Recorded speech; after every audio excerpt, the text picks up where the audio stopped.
Our next reader is Stephen Sanchez.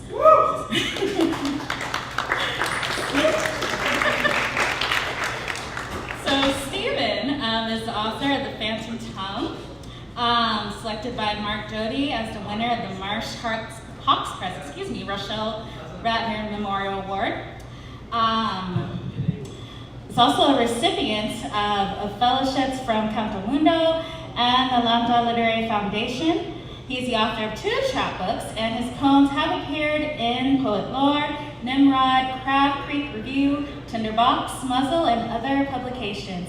Please give a warm welcome to Stephen Sanchez.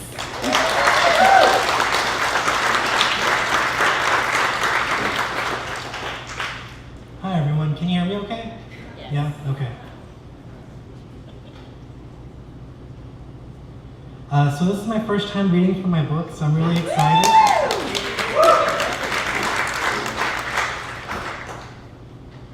And I'm not used to this, sorry, I'm gonna flip through the pages really quick. Okay. So, yeah, thank you all for coming out, and it's an honor to get to read with Marisol and where'd Ronald go? Ronald? So thank you guys for coming tonight, this is exciting. Just a heads up, some of these poems do have slurs, and I know that there's a younger audience in here, so just giving you that heads up. This first one doesn't though. An apology to my body.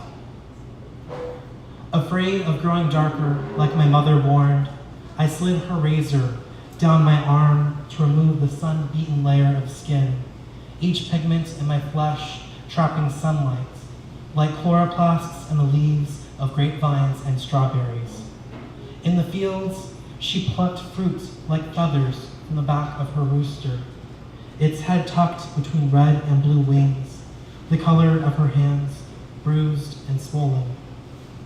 I wanted to break that bird's neck, sever its skull from its spine, pull each vertebra from the flesh, and feel each rib snag on muscle tissue like deep-rooted weeds.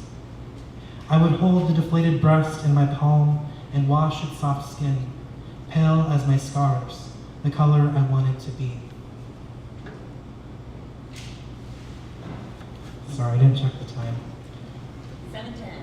Thank you. Okay, perfect. Yeah, so how many of you are Latinx and don't speak Spanish? Yep, that's me. And I'm glad there's others in the audience too. So this poem's kind of about that. Joshua Tree. Even with its trunk arched back and boughs splayed out, like fingers extended from an open palm, I'd never mistake this position for praise, though its name is biblical like my own. Stephen, the first man to die in God's name, chosen by my mother who didn't want my name to sound Mexican.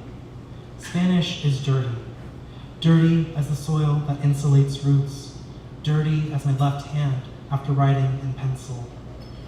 And now, when I speak to anybody in Spanish, I'm an imposter.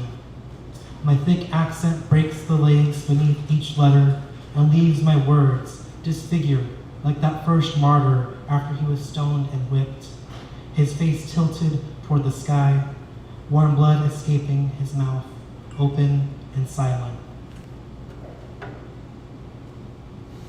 Sorry. Yeah, put your phones on silent. Don't do what I did right now. Okay.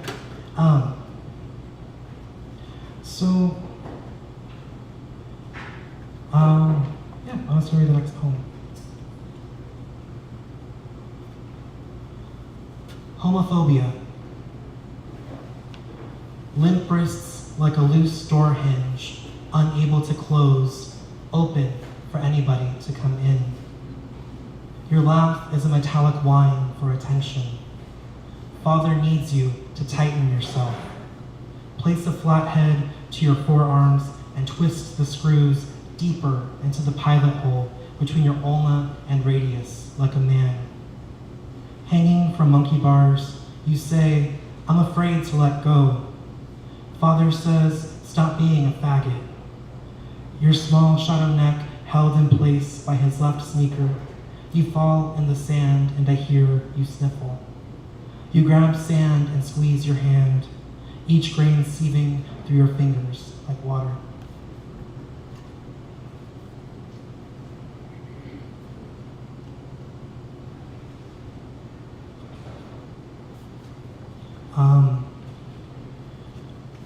So this next poem actually is based on an experience I had at the border in San Isidro, California.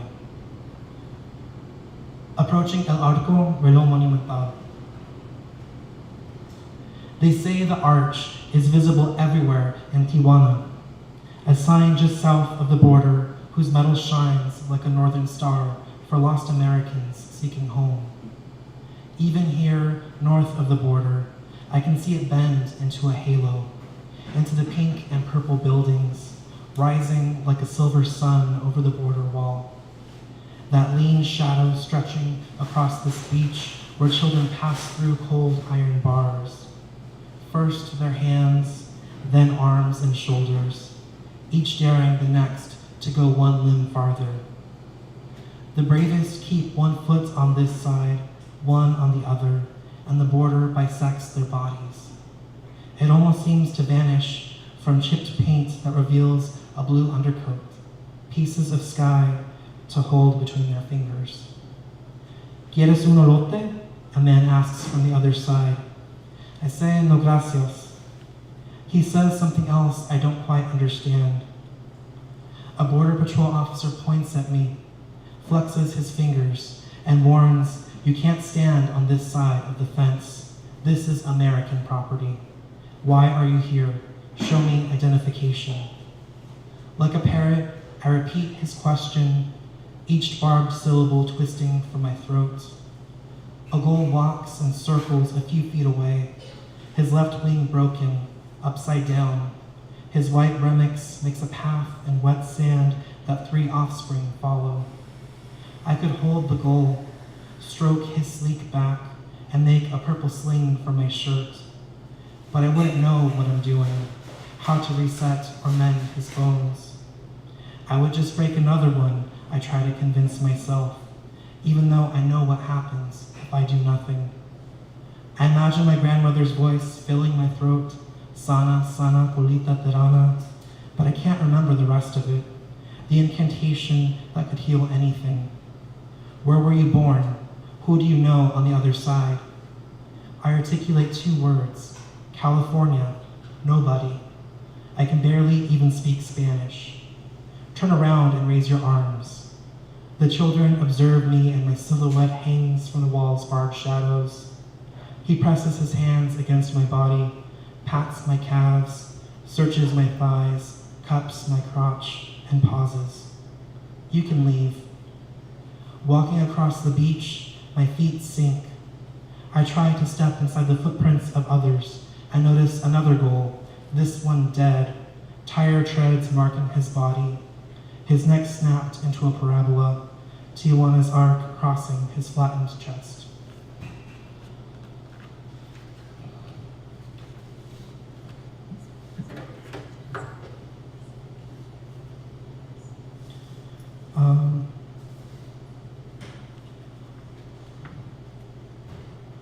So this next poem I wrote actually in response to the shooting that happened in Orlando a couple years ago. How many of you remember about the Pulse nightclub shooting? So this poem I also owe a great deal to Gary Jackson. He has an amazing book of poems I highly recommend. It's called Miss New Metropolis, and it's about superheroes and supervillains, basically telling their own stories. And someone asked him when he came to Fresno, like, hey, like, what was it like writing all these supervillain poems? Like, why did you want to write in their voices? And he said that it's easy for poets to kind of take the role of the victim or the hero, but like no one really wants to take the role of the villain because then we'd be forced to see our own humanity in them and see how we might actually be capable of the same things they are. So I've been thinking about that a lot. And this poem actually came from that thought process, and I wrote it from the perspective of Omar Mateen. The gunman. Imagine the 4 chambers of my heart, each loaded with a bullet. Each beat another revolution in my chest. My throat, a barrel, my curled tongue a trigger. I believe in spirits, in every fad and queer I've heard and allowed to pass through my body and into the next. I believe in possession, believe each metal slug entering our bodies tonight is a history we can't escape, forged in factories across this country by men who feel threatened by love. And when I stare into my reflection one last time tonight, I know each pupil will become an exit wound. I've spent my life learning to lie to myself, but tonight the truth will enter my body, will hurt, will kill, will leave an echo.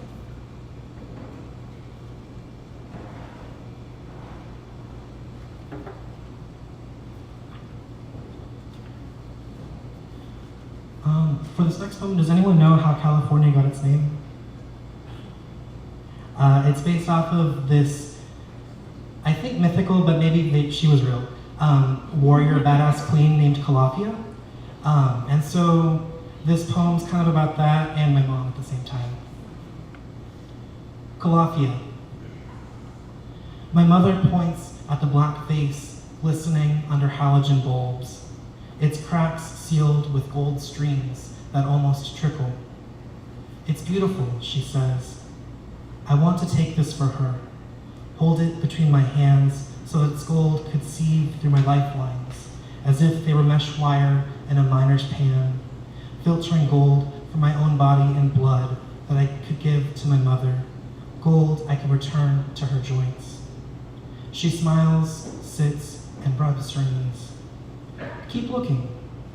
There isn't a cure.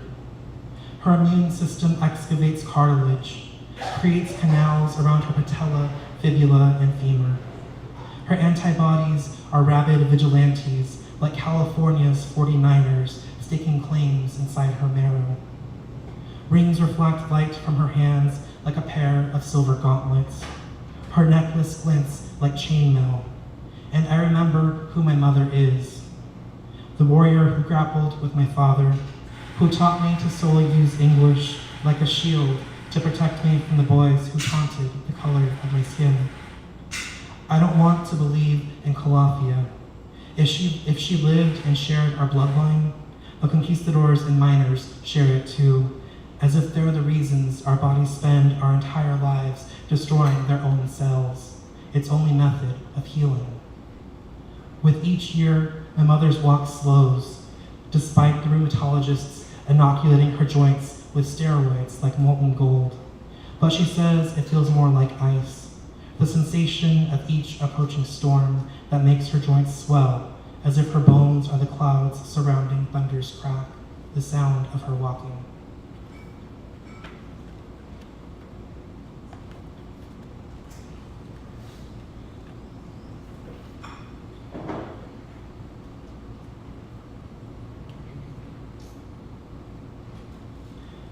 I'm going to read two more poems.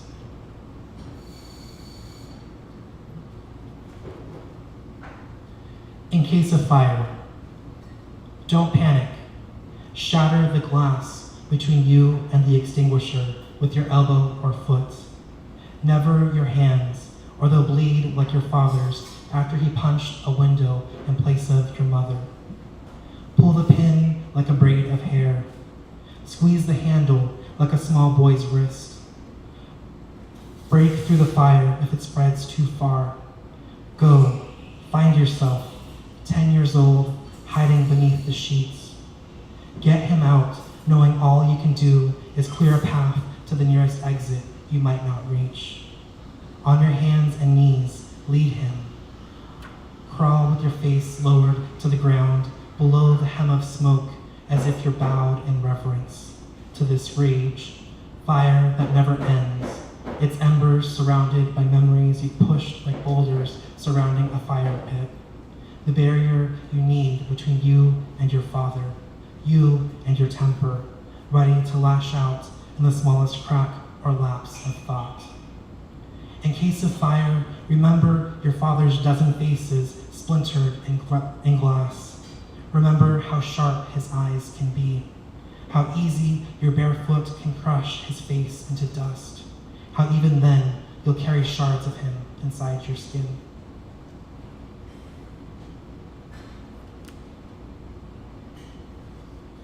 Okay, this is the last poem I'm going to read, and it's for my brother. What I didn't tell you. You can ask me anything, even about my first kiss, which was at your age and tasted like stale beer. I used to feel guilty swallowing the pulse of another man, but now I know there are many ways to pray. There's a name for that most intimate prayer, La Petite Mort, the little death. If, when your lover rakes your back, you recall the flock of worshipers surrounding you like raptors when they learned you're gay, clawing at your shoulders, squawking for salvation, remind yourself you have to die before you can be resurrected. Never forget what the Bible says. When two people worship together, they create a church no matter where they are, which must include the back seat of a car or the darkest corner of Woodward Park. These are some of the things I wanted to tell you that night in April you called me for help with your history report about the gay rights movement. Neither of us admitted what he knew about the other. Instead, I started with the ancient Greeks, told you it was normal for them, that for one brief moment they were allowed to shape their own history and religion, organizing the stars, forming Orion, for example, flexing in the sky, arms open in victory, belt hanging below his waist. But he was punished for his confidence, a scorpion's hooked tail piercing his body like a poison moon. When I see Orion, I think of you and remember what it felt like for my knuckles to sink into your stomach, for my fist to collide with your face. Your voice, your walk, your gestures reminded me of myself, your figure bright and fluid, creating a reflection I wanted to break. And now I see your body spill open, Big Dipper hooked to your ribs, North Star nestled in the middle. I reach for that ladle and drink. Thank you.